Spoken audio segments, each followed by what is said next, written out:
say, often quite good in terms of resources. This appears to only have their one planet extremely close to the Sun. So, orange orbit probably means that it's too hot to go down to, but it looks like it's a rainbow world.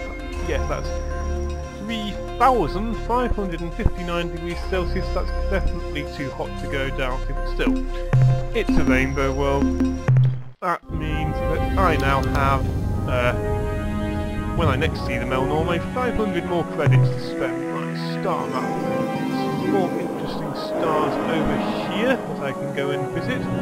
However, the fuel cost to get there is actually probably cheaper. Go into quasi-space, go back through the portal I originally went through to get to the vicinity of that star cluster, and then go from there. So I will do that instead.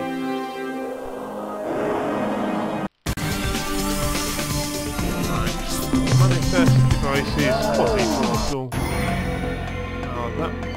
Now that quasi-portal was the second one up, I believe 53528, is that correct? 53528, yes, that is correct.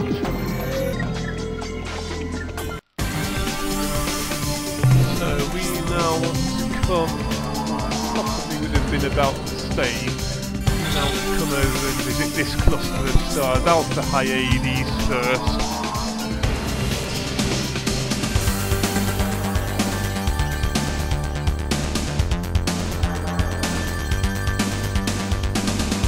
Oh, an alien ship I can see coming from the bottom down there. Might be a Skylander, but it might be something different. There are some strange alien ships here, the kind I have not seen before. Not surprising, I've not been up this way before, so who are they? There are 4 of these. Hopefully they will not try and kill me when I talk to them. I suppose as a courtesy I should extend an appropriate greeting. On behalf of the Utwig Proctors, I truly hope for your sake that your day has been better than ours, although this really isn't saying that much. This is Captain Zelnick representing the Concordance of Alien Nations. Please respond. What good would that do? I mean, why should we?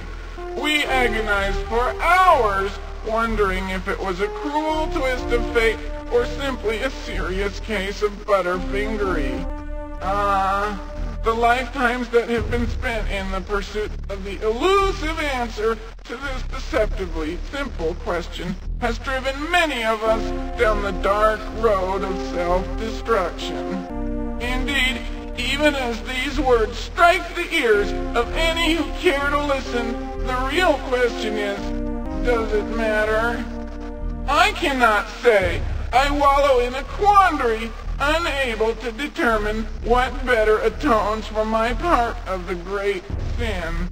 Should I engage in slow and painful self-termination? Should I commit myself to a long life of painful self-flagellation? Should I throw myself with enthusiastic verve at the problem of collective annihilation? I do not know. Even now, my mind writhes in anguish of indecision, lest the outcome be inadequate. So, why are you quite so suicidal? I detect that recent events have not gone your way. Why don't you start at the beginning? Alright, I'll try, but you know, it really doesn't matter. After all, we have a famous Utwig saying, when one loses the reason for existence, one tends to get less motivated. This goes hand in hand with the painfully appropriate credo, we broke it so we are paying for it. Of course, this isn't really accurate. The situation is so much more hideous. Imagine, if you can, holding within your hands the answer, only to have it taunt you with its former potential. Ah, cruel irony. The loss of the Ur-Quan grieves us all. Yes, of course, the Ur-Quan. We grieve. How sad. Now what was it again? Bah! It doesn't matter. Besides being of no concern to you, I find discussion of this matter, well, distasteful. The Ur-Quan was not the only thing which assures total and complete meaning of life for you and I. It is universal. I'm sure that you two are aware of this thing, if only in legend. It granted us all limitless power and knowledge. It has been since, well, rendered inoperative. So, just because you busted your ultra thingy, don't be a bunch of crybabies. I could say that, or I could just sympathise. That reminds me of when my pet dog Splib ran in front of a rock chipper. You are kind. If we could wield the Ur-Quan to resurrect your Splib, we would. But I suddenly am overcome with waves of depression. I must retire now to perform rituals of anguish. Waves of trauma wash across my being even now. I must go. So that was the Utwig, and they are depressing. I also appear to have some more lines of conversation as I didn't get a chance to say, so I will say that again when I speak to some more Utwig here.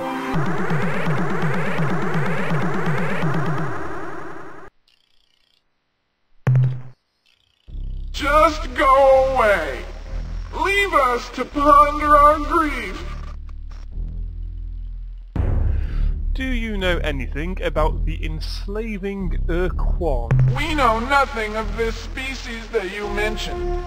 However, while we are on the subject of evil and powerful species, we have encountered a particularly gruesome race that seemed to come from the direction of Arcturus. When we hailed them, they responded with mighty weapons that sent our delegation to their deaths. Lucky fools. The aliens' dark, crusty battleships are capable of guiding spinning mines into almost any location. And should an enemy get too close, a fiery corona emerges to inflict fearsome damage. In our skirmishes with the race who called themselves the Ur-Quan, we found that by using our own shielding capability, we could sweep through the mines, absorb the corona, and then get close enough to the dark ships to give a lick of our own. In truth, however, they are very powerful and ruthless. When the Ur-Quan started to press toward our home world, we thought that our deserved punishment was being administered. But then, a mystery? They suddenly became disinterested and veered away. Bah, confounding frustration. With the Ur-Quan, I could speak knowledgeably on this subject. To have this quality torn from our grasp emphasizes how meaningless our existence really is. This lack of meaning is what drives my species to the serious contemplation of a quick end. Yes, that really is a pity. So, what more do you know about the Ur-Quan? Your query once again painfully reminds me of the Ur-Quan and what it was for the universe. I could tell you all and correct all that is wrong in the universe. All I can tell you is that the Ur-Quan live to kill. Their stated purpose is to seek out new life and new civilizations and then annihilate them. We seemed to qualify as such, and that is why it is puzzling that after pursuing us with some tenacity, they suddenly turned away and headed toward Craterus. All this speculation would be unnecessary if only we had saved the Ur-Quan. It would not have taken much. A diving catch, a thrown pillow, even a fuzzy wumpus would have broken the fall satisfactorily. Indeed, a panel convened to analyze the possibilities concluded there were at least 623 ways that the Ur-Quan could have been saved if we had been prepared. Let us cease our discussion concerning these matters. A truly unique set of events put you in your current state. Am I right? To say the least. Our past is one of a glorious and proud people, coupled with a cataclysm that rocks the universe to its very core. It all began when the chimps rose from the murky bog, and the Utwig emerged as well. In these primitive times, we cavorted about our world, oblivious to any sort of higher purpose. We took everything at face value. Meanwhile, the tendrils of the chimp infiltrated the vast sky canopies of Faz, and then the veils fell. Suddenly, the Utwig were stunned by a collective realization. All immediately and urgently donned veils of every description. Hides, leaves, shells, rocks, even living drells were donned in the early days. You see, the face is the mechanism that expresses many of the primitive qualities that hinder sentience. Now rid of constant reminders of greed, rage, hatred, and lust, the wisdom of the Utwig was no longer hampered by constant reminders of the primitive urge. Over many generations, mask etiquette was refined to a rock-solid foundation of our society. Sure, the morality riots were expensive, both in lives and infrastructure, but the result was better mask regulation. Specification from your basic mask of grueling but necessary activity to the most highly decorated countenance of stellar representation. These were clearly defined, recognizing the importance of flexibility. Clear-cut and efficient procedures for revision and redesign dealt with the few anomalies. From that moment, when we covered the source of our intellectual oppression, we knew that it was a grand purpose that defined our destiny. Are you still listening? Our entire development as a sentient species was coordinated to coincide with the appearance of a remarkable device, the Ur-Quan. We were oblivious to its tragic implications. Absolutely fascinating. But what exactly do you mean by tragic? In order for you to truly understand the situation, you need to know more about the Ur-Quan and its unique capabilities. You see, when the Druze discovered the Ur-Quan, they knew that it was ours. The Druze were compelled by intrinsic universal direction to take it to where it has always belonged. They brought it to us. Oh, the Ur-Quan! It assured total and complete meaning of life for all, the universal. With the Ur-Quan in hand, I could sense not only your motivations and desires, but your purpose. I could act upon these things in ways that would most likely seem mysterious, if not, well, daft. Years later, you would herald our participation in your development as the turning point for your species. The Druze were only one of the few to benefit in this way. Even now, they are puzzled by the way we rewarded them for the delivery of the Ur-Quan to its correct place. In 24 years, 2 months, and 3 days, they will all dance the dance of jubilation. Indeed, the Ur-Quan has allowed us to fundamentally change the Druge forever. The Supocs, too, receive many benefits from our use of the Ur-Quan. They can testify to its power. Well, we know about the Druge. This is the first we've heard about the Supocs, and really quite like to ask about them and find out where we can find these Supocs. So, things were going pretty well. What happened? Yes, things were perfect. What happened is, well, it's difficult to talk about, but I saw it happen. I witnessed the Chinsral celebration. I felt the Ur-Quan fill the empty place that I did not know was there. I saw the Grand Prompter pass it to, well, they say that the Chief Crew did not know that it was so heavy and slippery. Perhaps it was a combination of factors. Some who have reviewed the records claim it was actually a conspiracy. The Commission investigation officially stated that the Ur-Quan was rendered inoperative by the fall to the ground. Yet many feel that the whole story has not yet been told.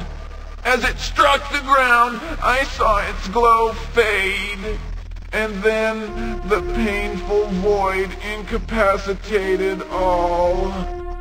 Utwig immediately donned the mask of ultimate embarrassment and shame, with the vow to wear it forever. Bonfires all over Foz consumed all but this mask. No other mask was spared. The visage of ceremonial orations, in all of its contexts and revisions, as I'm sure you understand, all of the courting masks from the clever and intriguing veil of flirtatious prancing to the infamous lewd monocle, all consumed by the hungry flames. Even the most fundamental fixtures were committed to this irreversible fate. The mask of natural bodily excretions once hung in every lavatory. Most of the public facilities have removed the disposable mask dispensers, but every once in a while I still see such a repository, always empty. At that time, many suggested that we use the precursor relic as a form of self-punishment. The proposal was that we collectively go to the second moon of the 6th planet of Zeta Hyades at coordinates 850.3 by 937.2 and use the ancient planeteering device to end our existence. After much discussion, we decided that we deserved to suffer. We can use the bomb if we ever decide the time is right. In the meantime, we atone for our grievous mistake with our collective misery. I suddenly sink into a chasm of depression. I must go. So, the Utwig, they have used to have some kind of extremely powerful artifact, which they broke, and now they're extremely depressed, and they also have a very powerful bomb hidden on this moon that they're talking about, so I want to go there as well.